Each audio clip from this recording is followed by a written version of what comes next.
Hello, my dear students. Welcome to my class. I, Dr. Swati Pandya, welcomes you. Today we will discuss about some more few disease which are caused in humans. One of the most common human disease is malaria, and you might have heard about it. Man has been fighting since many years. The causative organism which is responsible for malaria is Plasmodium. There are so many different species: Plasmodium vivax, Plasmodium malaria, and Plasmodium falciparum. Which body part it affects? Mainly, it affects liver and RBC, means liver cells and RBCs, that is red blood cells.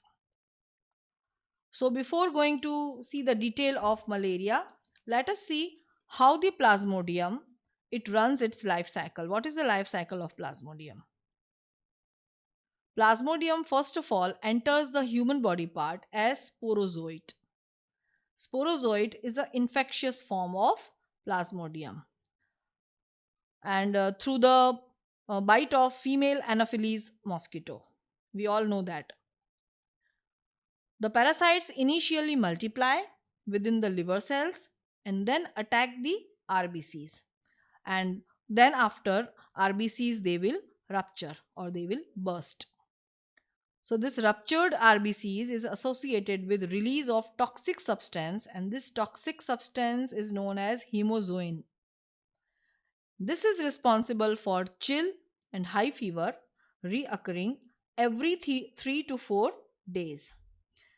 अगर आप में से भी किसी को malaria हुआ होगा या आपके किसी फैमिली मेंबर में किसी को हुआ होगा तो शायद आपने ये सिम्टम्स देखे होंगे कि बार बार ठंड लग के बुखार आता है. So this is the most peculiar symptom of malaria. So when this female Anopheles mosquito bites an infected person, these parasites they enter the mosquito's body part and then undergo further development. So actually, the Plasmodium it requires two hosts. One is the female Anopheles mosquito and another is human. So what next? The parasite multiply within them to form sporozoites. So this sporozoid, as we all have referred earlier, it is an infectious.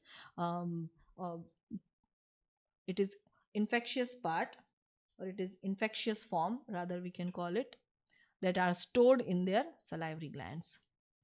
When these mosquitoes they bite a human, then these sporozoites they are introduced into his or her body, thereby initiating the events mentioned above. So it is interesting to note that malarial parasite requires two hosts, we have seen earlier, and we'll be soon observing with the help of diagram. So here vector is female Anopheles mosquito. Vector is a transmitting agent. So mostly many type of insects they are responsible, they are acting as a vector. So okay, let us see how the different stages of life cycle of Plasmodium they are occurring. So two hosts, as I have said to you earlier, one is mosquito host, that is female Anopheles mosquito, and another is human host. This much part is showing the life cycle of Anopheles mosquito, means Plasmodium entering inside the mosquito's body. So here in this way the sporozoites they are present in the salivary gland. So this is the salivary gland which is shown.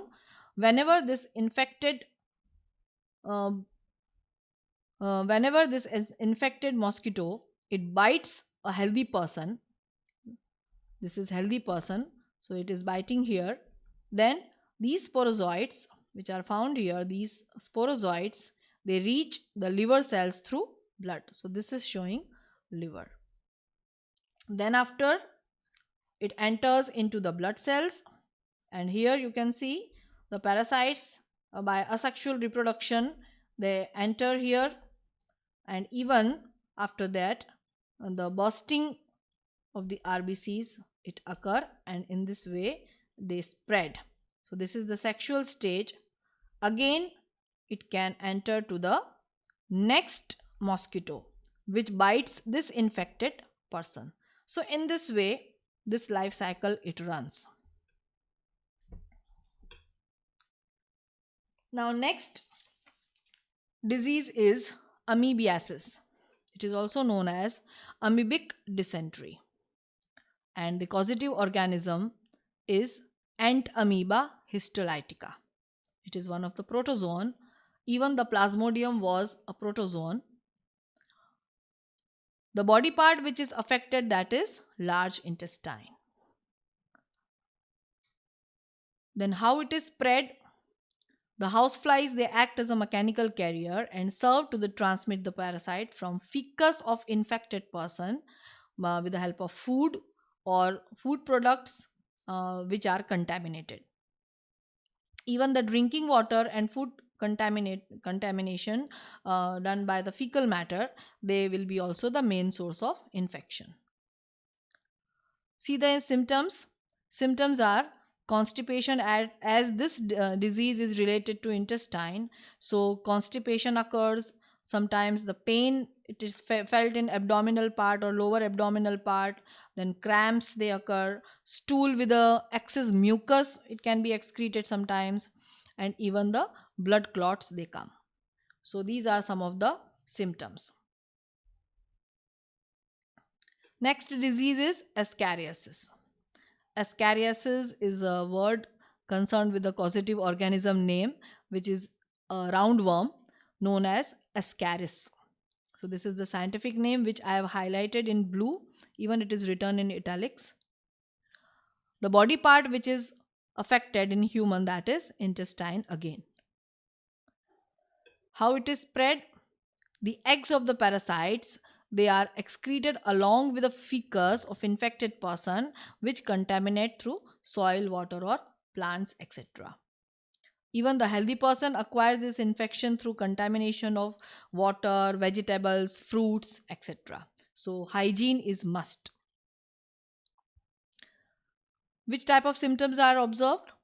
The internal bleeding may occur, sometimes muscular pain, fever, anemia, and blockage of intestinal passage. Particularly in this part of the chapter, you have to acquire the knowledge. This is totally knowledge based topics. Next disease is elephantiasis. It is also known as filariasis. And in the book, you must have seen the diagram. Generally, the lower body parts they become swelled. The swelling is observed. We'll see. First of all, we discuss about causative organism. The name is Wucheria. The two species they are available: Wucheria bancrofti and Wucheria malai. The body parts usually which are affected, they are lymphatic vessels of the lower limbs. Lymphatic system, we all know it is just similar to the blood circulatory system. Lymph circulatory system is also present in the human. So lymphatic vessels they get affected. It is spread through the pathogens which are transmitted to healthy person through the bite by the female mosquito vectors. So here also mosquitoes are responsible. Symptoms: the filarial worms cause a slowly developing chronic inflammation. Inflammation is a swelling. It is another name for swelling. So the body parts, they swell. Which body parts? Mainly the lower limbs, in which they live for many years. So almost 7 to 10 years they live, and the person remain as such with the swelled body parts. Next disease name is ringworm. The causative organism is Microsporum trichophyton or Epidermophyton. The body parts which are affected, they are either skin, nails, scalp. Mainly it is found in skin. The round patches like structures they appear. So symptoms are appearance of dry scaly lesions on various parts of the body such as skin, nails, scalp, as I have said to you. So these lesions are accompanied by intense itching, जिसको हम common language में बोलते हैं दांत खाज खुजली. So that is nothing but it is ring worm. How it is spread? The heat and moisture, they help this fungus. Actually, this is a fungus, and it helps to grow this fungus, which makes them thrive in skin folds such as those in the groins or between the toes.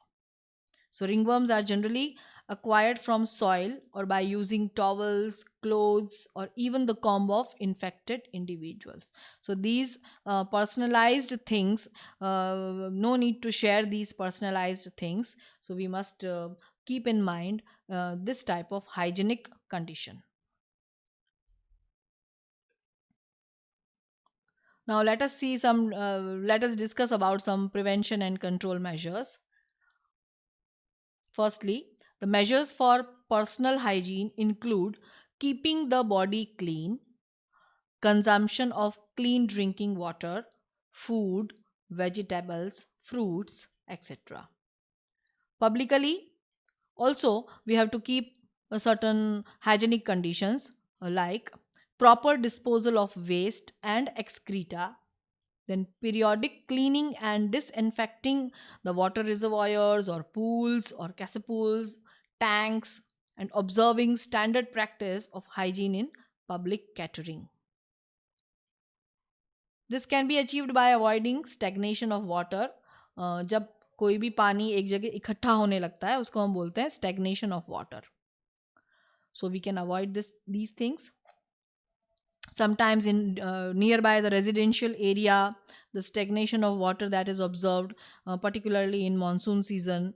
Then even regular cleaning of household coolers we should do, use of mosquito nets, introducing fish like gambusia in ponds so that it can eat the larvae, which feed on mosquito larvae especially. Then sometimes spraying of insecticides in ditches, drainage areas, and swamps, etc. So all these which should regular emphasis and do these particular things which are related to prevention and control measures. Additionally, doors and windows should be also provided with wires or the mosquito nets so that entry of mosquitoes can be avoided. So these are some of the things which are regarding the diseases and sometimes the prevention and control measures. You felt boring, I know that, but still it is a part of our syllabus, so we should learn it. So please revise this regularly. These things, they can sometimes mash up in your mind, but regularly revision, it will help you in learning. So just learn it again and again. Ask questions by yourself, the symptoms, the causative organisms. So मेरे हिसाब से तो मैंने आपको easily याद हो जाए वैसा ही नोट्स बनाया है. आप भी उसको एज इट इज़ कॉपी करना so that it will be easier for you to remember. Okay, students? So we will meet with a new topic in next session. Till then, goodbye, students.